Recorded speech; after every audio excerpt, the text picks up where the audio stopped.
Henrique Martin, Luz inteiramente gasta por Deus, 1781-1812. Ajoelhado na praia da Índia, Henrique Martin derramava a alma perante o Mestre e orava: Amado Senhor, eu também andava no país longínquo. Minha vida ardia no pecado. Desejaste que eu me tornasse não mais um tição para espalhar a destruição, mas uma tocha brilhando por ti. Zacarias, capítulo 3, versículo 2. Eis-me aqui nas trevas mais densas, selvagens e opressivas do paganismo.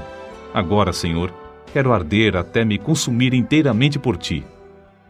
O intenso ardor daquele dia sempre motivou a vida desse moço. Diz-se que possuiu o nome mais heróico que adorna a história da Igreja da Inglaterra, desde os tempos da Rainha Elizabeth. Contudo, até entre seus patrícios, ele não é bem conhecido. Seu pai era de físico franzino, e após o seu falecimento, os 4 filhos, inclusive Henrique, não tardaram a contrair a mesma enfermidade, a tuberculose. Com a morte do pai, Henrique perdeu seu intenso gozo pela matemática e passou a se interessar grandemente pela leitura da Bíblia. Diplomou-se com mais honras do que todos da sua classe. O Espírito Santo, porém, falou à sua alma: Buscas grandes coisas para ti, não as busques. Acerca dos seus estudos, testificou: Alcancei o ponto mais alto que desejara, mas fiquei desapontado ao ver como tinha agarrado apenas uma sombra. Tinha por costume levantar-se cedo, de madrugada, e andar sozinho pelos campos para desfrutar de comunhão íntima com Deus. O resultado foi que abandonou para sempre o plano de ser advogado, um alvo que, até então, perseguia, porque não podia consentir em ser pobre pelo amor de Cristo. Ao ouvir um sermão sobre o estado perdido dos pagãos, resolveu dar a sua vida como missionário. Ao conhecer a vida abnegada do missionário Guilherme Carey e sua grande obra na Índia, sentiu-se dirigido a trabalhar no mesmo país. O desejo de levar a mensagem de salvação aos povos que não conheciam a Cristo tornou-se como um fogo inextinguível na sua alma pela leitura da biografia de Dave Brainerd, que morrera quando ainda muito jovem. Esse missionário partiu para a glória com a idade de 29 anos depois de dedicar sua vida inteiramente ao serviço de evangelização dos silvícolas da América do Norte. Henrique Martin reconhecia que, como haviam sido poucos os anos da obra de Dave Brainerd, assim também seria com ele. Então, se acendeu nele a mesma paixão de gastar-se inteiramente por Cristo no breve espaço de tempo que lhe restava. Seus sermões não consistiam em palavras de sabedoria humana, mas sempre se dirigia ao povo como um moribundo pregando aos moribundos. Havia um grande embaraço para Henrique Martin. A mãe de sua noiva, Lydia Grenfell, não consentiria que se casassem caso ele insistisse em levá-la para o estrangeiro. Henrique amava Lydia, e o seu maior desejo terrestre era estabelecer um lar e trabalhar junto com ela na seara do Senhor. Acerca disto, ele escreveu no seu diário: Continuei 1 hora a mais em oração, lutando contra o que me ligava. Cada vez que estava perto de ganhar a vitória, o coração voltava para o seu ídolo. Finalmente, deitei-me sentindo grande mágoa. Então, lembrou-se de Dave Brainerd, o qual negava a si mesmo todos os confortos da civilização. Andava grandes distâncias sozinho na floresta, passava dias com fome e, depois de assim se esforçar por 5 anos, voltou para falecer tuberculoso nos braços da sua noiva, Jerusa, filha de Jonatas Edwards. Por fim, Henrique Martin também ganhou a vitória, obedecendo a chamada para sacrificar-se em prol da salvação dos perdidos. Ao embarcar para a Índia, em 1805, escreveu: Se eu viver ou morrer, que Cristo seja magnificado pela colheita de multidões para ele. A bordo do navio, ao afastar-se da sua pátria, Henrique Martin chorou como uma criança. Contudo, nada podia desviá-lo da sua firme resolução de seguir a direção divina. Ele era um tição arrebatado do fogo, e repentinamente dizia: Que eu seja uma chama de fogo no serviço divino. Depois de 9 longos meses a bordo, e quando já se achava perto do seu destino, passou um dia inteiro em jejum e oração. Sentia quão grande era o sacrifício da cruz e como era igualmente grande a sua responsabilidade para com os perdidos na idolatria da Índia. Continuava a repetir: Tenho posto vigias sobre os teus muros, ó Jerusalém. Eles não se calarão jamais, em todo o dia, nem em toda a noite.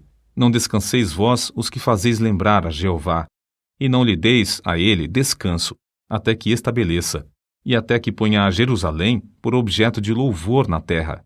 Isaías capítulo 62, versículo 6. A chegada de Henrique Martyn à Índia, no mês de abril de 1806, foi também em resposta à oração de outros. A necessidade era tão grande nesse país que os poucos obreiros concordaram em se reunir em Calcutá de 8 em 8 dias para pedir a Deus que enviasse um homem cheio do Espírito Santo e poder à Índia. Martyn, logo ao desembarcar, foi recebido alegremente por eles como resposta às orações. É difícil imaginar o horror das trevas em que vivia esse povo, entre o qual Martyn se achava. Um dia, perto do lugar onde se hospedara, ouviu uma música e viu a fumaça de uma das piras fúnebres de que ouvira falar antes de sair da Inglaterra. As chamas já começavam a subir do lugar onde uma viúva se achava sentada ao lado do cadáver de seu marido morto. Martyn, indignado, esforçou-se, mas não pôde conseguir salvar a pobre vítima. Em outra ocasião, foi atraído pelo ruído do símbolo a um lugar onde o povo fazia culto aos demônios. As pessoas ali reunidas se prostravam perante o ídolo, obra das suas próprias mãos, a quem adoravam e temiam. Martyn sentia si mesmo na vizinhança do inferno. Cercado de tais cenas, ele se aplicava mais e mais, sem se cansar, dia após dia, a aprender a língua. Não desanimava com a falta de fruto da sua pregação, reconhecendo ser de maior importância traduzir as Escrituras e colocá-las nas mãos do povo. Com esse alvo, perseverava cuidadosamente no trabalho de tradução, aperfeiçoando a obra pouco a pouco, e parando de vez em quando para pedir o auxílio de Deus. Extraído de um dos seus sermões, conservados no Museu Britânico, o próximo texto denota como a sua alma ardia no firme propósito de dar a Bíblia ao povo. Pensai na situação triste do moribundo, que apenas conhece bastante da eternidade para temer a morte, mas não conhece bastante do Salvador para olhar o futuro com esperança. Não pode pedir uma Bíblia para saber algo sobre o que se firmar, nem pode pedir à esposa ou ao filho que lhe leiam um capítulo para o confortar. A Bíblia, é um tesouro que eles nunca possuíram. Vós que tendes um coração para sentir a miséria do próximo, vós que sabeis como a agonia de espírito é mais que qualquer sofrimento do corpo, vós que sabeis que vem o dia em que tendes de morrer. Dai-lhes aquilo que lhes será um conforto na hora da morte. Para suprir os povos da Índia e da Pérsia com a Bíblia em suas próprias línguas, Martyn aplicou-se à obra de tradução das Escrituras de dia e de noite, até mesmo quando descansava e quando em viagem. Não diminuía a sua marcha quando o termômetro registrava um intenso calor de 70 graus, nem quando sofria da febre intermitente, nem com um avanço da peste branca que ardia no seu peito. Como David Brainerd, cuja biografia sempre serviu para inspirá-lo, Henrique Martyn passou dias inteiros em intercessão e comunhão com o amado, seu querido Jesus. Parece, escreveu ele, que posso orar para sempre, sem nunca cansar. Quão doce andar com Jesus e morrer por ele. Para ele, a oração não era uma formalidade, mas um meio certo de quebrantar os endurecidos e vencer os adversários.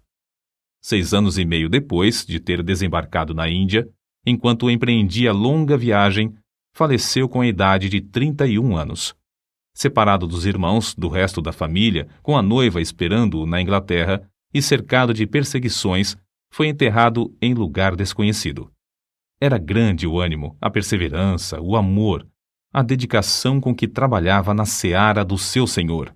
O zelo ardeu até ele se consumir nesse curto espaço de 6 anos e meio.